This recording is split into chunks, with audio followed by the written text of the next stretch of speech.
আজ পর্দা নামছে ঢাকা আন্তর্জাতিক বাণিজ্য মেলার। শেষ দিনে ঢাকা ও আশপাশের এলাকার মানুষের পদচারণায় মুখরিত পূর্বাচল মেলা প্রাঙ্গণ।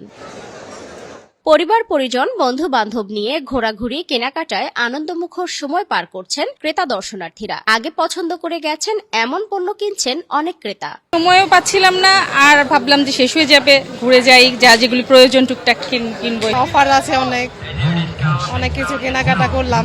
আমার বাণিজ্য আমার প্রথমে থেকে অনেক ভালো লেগেছে। প্রথমে ঢুকে ট্রাম্পলিং পার্কে গিয়েছি, পরে খেলনা দেখেছি। আজকে শেষ দিন হিসাবে সেই রকম লুক হয়েছে।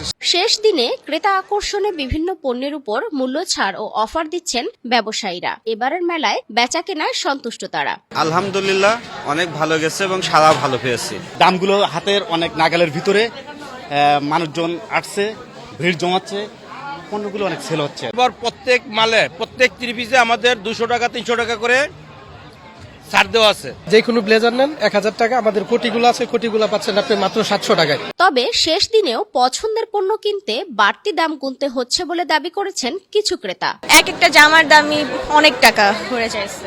শেষের দিন দাম মনে একটু কম, কিন্তু আসলে দেখলাম যে আসলে ওরা দাম কম ছাড়তেছে না।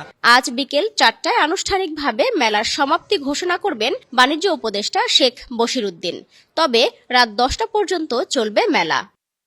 সালমা জাহান মুক্তা, বৈশাখী সংবাদ, ঢাকা।